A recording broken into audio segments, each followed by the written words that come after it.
السلام علیکم۔ میرا خروس ہم سفر بائے یسرا شاہ پارٹ 4۔ وہ نیچے آئی اور سب کو سلام کرتی ہوئی ٹیبل پر شان کی کرسی کے سامنے والی کرسی پر بیٹھ گئی۔ رباب نے ٹیبل پر سجے لوازمات پر نظر گھمائی جہاں کافی ساری ڈشز بنی ہوئی تھی۔ کیا کوئی مہمان آ رہا ہے؟ رباب نے ان ڈشز کو دیکھ کر کہا، نہیں بیٹا۔ نورین بیگم مسکراتی ہوئی بولی، تو کیا کسی شادی سے کھانا آیا ہے کیا؟ رباب کے کہتے ہی عائشہ زور سے ہنس پڑی۔ رباب کی مسکراہٹ غائب ہو گئی۔ اس نے کبھی اپنی ٹیبل پر اتنی ڈشز نہیں دیکھی شاید۔ عائشہ نے اس کا مذاق بنایا۔ عائشہ، میں دوبارہ تمہیں ایسے کسی کا مذاق اڑاتا ہوا نہ دیکھوں، شان نے اس سے سخت لہجے میں باور کروایا۔ عائشہ اس کی بات سن کر سر جھکائے کھانے میں مصروف ہوگی۔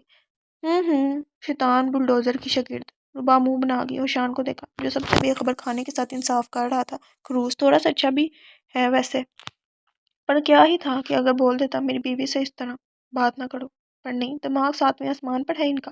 رباب نے اس کو دیکھ کر سوچا۔ شان نے اس کے گھورنے پر ایک تیکھی نظر اس پر ڈالی تو وہ کھانے کی طرف متوجہ ہوئی۔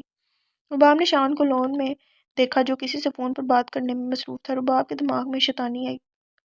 صبح مجھ پر پانی پھینکا تھا نا، اب بتاتی ہوں ان کو۔ رباب چل کر کچن میں گئی اور وہاں سے تیل اٹھا کر سیڑھیوں پر لگا لیا۔ تیل کچن میں رکھ کر وہ صوفے پر بیٹھ گئی اور کوئی بک اٹھا لی۔ اب تو بس شان کے آنے کا انتظار تھا۔ شان موبائل میں دیکھتا ہوا آ رہا تھا۔ رباب کو تو بس انتظار تھا وہ منظر دیکھنے کا جب شان پھسل کر وہاں سے گرتا۔ اسی دوران عائشہ موبائل پر بات کرتی دوڑتی ہوئی سیڑھیوں کی طرف بڑھی۔ رباب نے اس کو روکنا چاہا۔ آہ ممی! اتنی دیر میں وہ سیڑھیوں پر بری طرح گری ہوئی تھی۔ شان نے رباب کی طرف دیکھا جو الٹا بک پکڑے عائشہ کو ہی دیکھ رہی تھی۔ شان سمجھ گیا کہ یہ حرکت اس سرپھڑی کی ہی ہوگی۔ عائشہ کی طرف بڑھا۔ رباب بھی اس کی طرف بھاگی اور عائشہ کی پرواہ کیے بنا جلدی سے اس کا موبائل اٹھا کر اس کو دیا۔ یہ لو۔ شان اور عائشہ نے اس کو نہ سمجھنے والی نظروں سے دیکھا جو عائشہ کا موبائل پکڑے اس کو دے رہی تھی۔ میں نے سنا ہے اور دیکھا بھی ہے کہ اگر آج کے دور میں کوئی انسان گر جائے تو زیادہ پرواہ اس کی نہیں بلکہ اس کے موبائل کی جاتی ہے، اور اس انسان کو بھی خود سے زیادہ پرواہ موبائل کی ہی ہوتی ہے۔ رباب نے وضاحت دی۔ شان نے اس کی طرف غصے سے دیکھا۔ اف، میرا پیر بہت درد کر رہا ہے۔ یہ کہاں گئی؟ چھینو ملازمہ، ضرور اس نے کیا ہوگا یہ سب۔ عائشہ کا شک ملازمہ پڑ گیا۔ رباب کو اس کی یہ حالت دیکھ کر ہنسی تو بہت آئی پر وہ دبا گئی۔ چلو اوپر والا بھی جو کرتا ہے اچھے کے لیے ہی کرتا ہے۔ خروس نہ صحیح تو یہ بلڈوزر کی شاگرد ہی صحیح۔ رباب نے من ہی من کہا اور کمرے سے نکل گئی۔ شان بھی اس کے پیچھے نکلا۔ یہ سب تم نے کیا نا؟ شان نے اس کی بازو دبوچ کر کہا۔ اللہ اللہ کرے، میں کیوں کرنے لگی ایسا؟ رباب نے حیران ہونے کی ایکٹنگ کی، کیونکہ یہ کام صرف ایک الٹے دماغ والا انسان ہی کر سکتا ہے اور وہ اس دنیا میں تم ہی ہو۔ شان نے چڑ کھاتے کہا، آپ کو بڑا پتہ ہے اس دنیا کا، جیسے ساری دنیا دیکھ کر آئے ہوں۔ رباب نے اس کی آنکھوں میں دیکھتے ہوئے مسکراتے کہا، دیکھو لڑکی، میرے سامنے زبان چلانا بند کرو، میں بتا رہا ہوں مجھے بالکل نہیں پسند۔ شان نے اس کو بون کیا۔ اچھا؟ رباب اپنا بازو چھڑواتی وہاں سے نکل گئی۔ شان کمرے میں آیا تو اسی طرح رباب کو ٹی وی کے سامنے بیٹھتا ہوا دیکھا اور ٹی وی پر کارٹون ہی چل رہے تھے۔ اس کی آمد پر رباب نے مڑ کر اس کو دیکھا اور ٹی وی میوٹ پر لگائے اس کے ساتھ صوفے پر بیٹھ گئی۔ شان جو کہ اپنا لیپ ٹاپ کھولے کچھ کام کر رہا تھا، رباب کو مسلسل خود پر نظریں جمائے دیکھا تو لیپ ٹاپ سے نظریں ہٹا کر رباب کو دیکھا جو اسی کو دیکھ کر مسکرا رہی تھی۔ کیا ہے اب؟ شان نے اکتاہٹ سے پوچھا۔ وہ پکچرز آپ کی ہیں؟ رباب نے ایک پکچر کی طرف اشارہ کرتے ہوئے اس سے پوچھا جس میں وہ اپنے کچھ دوستوں کے ساتھ کھڑا تھا۔ ہاں، یونیورسٹی کے وقت کی ہیں۔ شان نے کہتے ہی پھر سے اپنی نظر لیپ ٹاپ پر مرکوز کر لی۔ یونیورسٹی؟ آپ یونیورسٹی جاتے تھے؟ کتنے مزے ہوتے ہیں نا وہاں، اچھی کھانے کی چیزیں، یہ بڑے بڑے گارڈن، بڑی کلاس رومز، ہلے گلے، آپ نے بھی بہت مزے کیے ہوں گے؟ رباب نے چہکتے ہوئے پوچھا۔ ایسا کچھ نہیں ہوتا، اور میں مزے کرنے نہیں پڑھنے جاتا تھا۔ شان اسی طرح سنجیدگی سے بولا، آپ میرا بھی کسی یونیورسٹی میں ایڈمیشن کروا دینا، مجھے بہت شوق ہے آگے پڑھنے کا۔ رباب نے اس کے سامنے اپنی فرمائش ظاہر کی۔ شان نے حیران ہوتے ہوئے اس کو گھورا۔ رباب اس کے اس طرح گھورنے پر سوچنے لگی کہ اس نے ایسا بھی کچھ غلط تو نہیں کہہ دیا۔ تمہیں جتنا شوق ہے نا پڑھنے کا، میں حمید انکل سے سن چکا ہوں، اس لیے میرے سامنے فضول باتیں مت کرو اب، شان نے سخت لہجے میں کہا اور واپس لیپ ٹاپ کے کی بورڈ پر انگلیاں چلانے لگا۔ پر اٹھو یہاں سے اور میرے لیے چائے بنا کر آؤ جلدی، باتوں میں سارا وقت برباد مت کیا کرو، نہ اپنا نہ میرا۔ شان کے اس طرح کہنے پر وہ پیر پٹکتی ہوئی وہاں سے نکل گئی۔ بڑا کوئی ملک سنبھالنا ہے ان کو جو وقت برباد ہوتا ہے باتوں سے ان کا۔ سنو وائٹ کو پرنس تو مل گیا پر کافی زیادہ خروس پرنس ملا۔ شان کب سے سونے کی کوشش کر رہا تھا پر وہ تھی کہ ٹی وی کھولے رات کے 2 بجے مارننگ شو ریپیٹ میں دیکھ رہی تھی۔ یہ ٹی وی بند کرو میں کہہ رہا ہوں، شان آخر غصے سے بول پڑا۔ لائٹس آف ہیں، آپ سو جائیں نا، رباب نے لاپرواہی سے کہا۔ مجھے نیند نہیں آ رہی اس ٹی وی کی آواز میں۔ شان اٹھ کر بیٹھ گیا۔ تھوڑا کم کر دیتی ہوں نا۔ رباب نے تھوڑا والیوم کم کر دیا۔ اس وقت رات کو مارننگ شو کون دیکھتا ہے؟ شان بری طرح سے اکتایا۔ میں دیکھتی ہوں نا، اور رات کو ریپیٹ چلتا ہے، ظاہر ہے لوگ دیکھتے ہوں گے۔ رباب اب ٹی وی سے نظریں ہٹائے اس کو دیکھ کر بولی۔ اب شان کی برداشت سے باہر ہو چکا تھا، وہ اٹھا اور ٹی وی کا سوئچ نکال دیا۔ کمرہ اندھیرے میں ڈوب گیا۔ بہت بوڑھے ہیں آپ، رباب اکتا کر بولی۔ رباب جوس پیتی پیتی لون میں ٹہل رہی تھی۔ جب جوس کا ڈبہ خالی ہوا تو اس کے مڑے ہوئے کانوں کو کھول کر جوس کے ڈبے کو پھلا کر زمین پر رکھا۔ شان جوگنگ سے لوٹا تھا اور اپنا پروٹین شیک لبوں سے لگاتا ہوا آ رہا تھا۔ نہ شان کو رباب کی موجودگی کا علم تھا، نہ ہی رباب کو شان کی موجودگی کا۔ رباب نے جوس کے ڈبے پر زور سے پاؤں مارا۔ پٹاخ! ڈبے کی پھٹنے کی آواز سے شان یکدم سے بکھلایا۔ کیونکہ وہ حرکت کے لیے تیار نہیں تھا تو اس کے ہاتھ سے اس کا پروٹین شیک چھوٹتا ہوا زمین پر جا گرا۔ اس نے رباب کی طرف دیکھا جو ہنستی ہوئی کود کود کر تالیاں بجا رہی تھی۔ اس کو اپنے پٹاخے کی خوشی تھی۔ شان لمبے ڈگ بھرتا اس کی طرف آیا۔ بڑی خوشی ہو رہی ہے تمہیں اپنے بیکار کیے ہوئے کارنامے پر، شان غصے سے چلایا۔ رباب نے اس کی طرف دیکھا اور نیچے گرا ہوا پروٹین شیک بھی۔ رباب دانتوں تلے زبان دبا گئی۔ اس کو سمجھ آ گیا تھا کہ اس نے انجانے میں کیا کر ڈالا۔ ابھی سبق سکھاتا ہوں تمہیں میں، بہت پریشان کر رکھا ہے تم نے۔ شان کی پیشانی کی رگ تن چکی تھی اور وہ غصے میں بولتا ہوا اس کی طرف بڑھا۔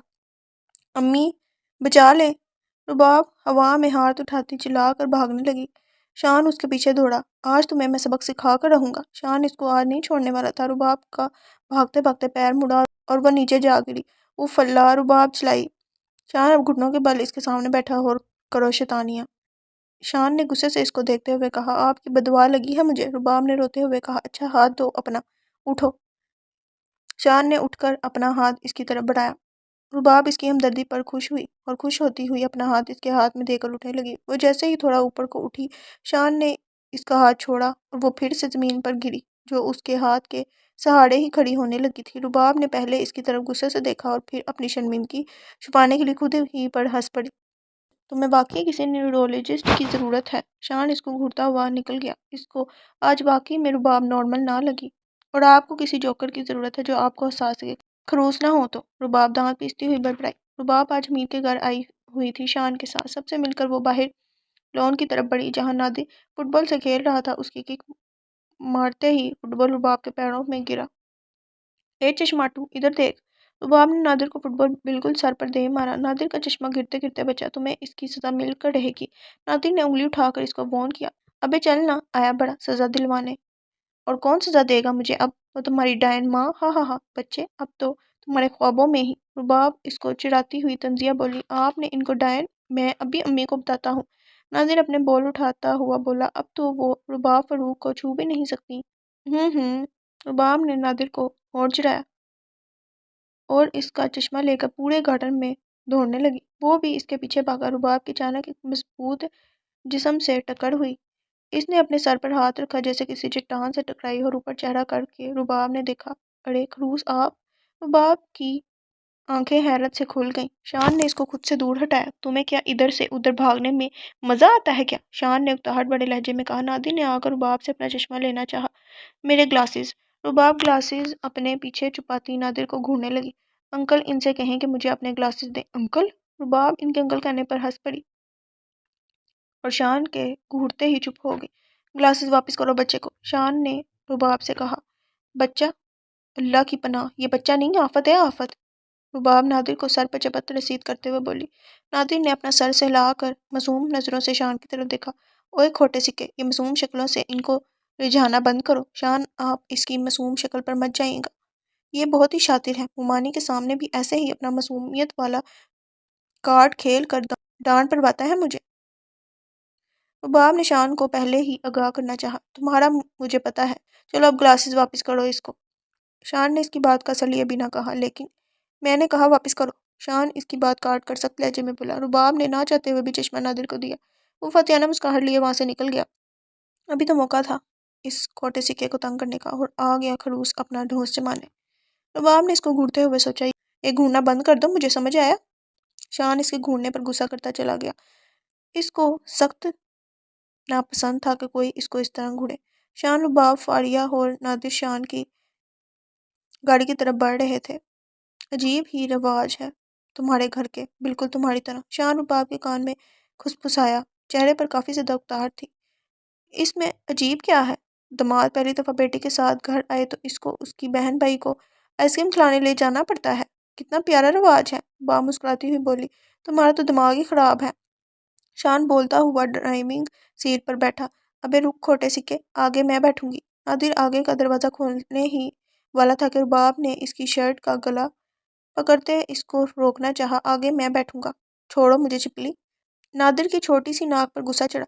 چل بے آیا بڑا، ایک چپیڑ مار کرنا تیرا گال لال کر دینا ہے میں نے۔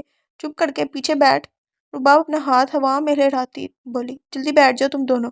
شان نے شیشہ نیچے کر کے ان دونوں کو کہا، آگے میں بیٹھوں گا، آپ اس کو کہیں کہ پیچھے بیٹھے۔ نادر اپنی شرٹ کا گلا اس سے چھڑواتا ہوا شان سے مخاطب ہوا، یہ کیوں بیٹھے آگے؟ آپ کی بیوی میں ہوں، میں ہی آگے بیٹھوں گی۔ رباب نے نادر کو پیچھے کرنا چاہا۔ میں بیٹھوں گا۔ نادر بھی گاڑی کا دروازہ پکڑ کے کھڑا ہو گیا۔ شان بس کفت سے ان دونوں کو دیکھ کر رہ گیا۔ نادر تم بیٹھ جاؤ آگے، رباب پیچھے جاؤ۔ شان نے جلدی سے ان کا مسئلہ حل کرنا چاہا۔ لیکن شان میں کیوں؟ رباب خفا ہوئی تھی۔ کوئی فرق نہیں پڑتا آگے پیچھے بیٹھنے سے، بیٹھ جاؤ رباب، بچوں کے ساتھ بچی مت بننا کرو۔ شان نے اس کو ڈانٹا تو وہ پیر پٹکتی پیچھے کی طرف بڑھ گئی اور زور سے گاڑی کا دروازہ بند کیا۔ دروازہ توڑ مت دینا شان انکل کی گاڑی کا۔ نادر نے پیچھے منڈی موڑے شیطانی کرنا چاہی۔ چپ کر جا ورنہ بجاؤں گی نا کان کے نیچے ایسی کہ 2 دن تک اپنا جبڑا ہلانے کے قابل نہیں رہے گا، رباب نے گنڈوں والا انداز اپناتے کہا۔ اور جہاں نادر مسکرایا وہیں شان حیران رہ گیا رباب کو اس لہجے میں بات کرتا دیکھ کر۔ یہ کس لہجے میں بات کاڑی ہو تم؟ شان نے حیرت سے کہا۔ شان بھائی یہ تو ایسے ہی بات کرتی ہے، آپ کو آج پتہ لگا؟ فاڑی نے جلتی پر تیل ڈالا۔ بلڈوزر اپنی زبان بند رکھیں، آئی پڑی۔ رباب بری طرح سے تپ چکی تھی۔ حد درجہ بدتمیز ہو تم، بڑوں سے بات کرنے کی تمیز نہیں؟ فاڑیہ نے اس کو شرمندہ کرنا چاہا۔ ہا ہا ہا، اوہ بڑے چاہے کتنی بھی بدتمیزی سے پیش آئیں، چھوٹے چپ کر کے سنیں۔ واؤ بھائی یہ اچھا ہے، اور فاڑیہ باجی اگر ہم چھوٹوں کا فرض ہے بڑوں کی عزت کرنے کا تو بڑوں کو بھی چاہیے کہ ہمیں پیار دیں۔ رباب کی بات سنتے ہی فاڑیہ خاموش ہو کر کھڑکی سے باہر دیکھنے لگی۔ رباب آئندہ میں تمہیں غلط لہجے میں بات کرتا ہوا نہ سنوں، مجھے نہیں پسند ایسا لہجہ۔ شان نے اس کو باور کروا لیا۔ لیکن شان آپ ہمیشہ مجھے، اب ایک اور لفظ نہیں، میں نے کہہ دیا تم نے سن لیا۔ شان اس کی بات کاٹ کر بولا۔ اف اب سنو وائٹ 2 ولنس میں پھنس چکی ہے اور پرنس پر بھی ولنس نے اپنا جادو چلا دیا ہے، جس کی وجہ سے وہ ان کے قابو میں آ گئی ہیں اور ان کے جھانسے میں آ کر سنو وائٹ سے لڑ رہی ہیں۔ سنو وائٹ کو جلدی سے اس جادو کا توڑ نکالنا ہوگا۔ رباب نے شان، نادر اور فاڑیہ کو دیکھتے ہوئے سوچا۔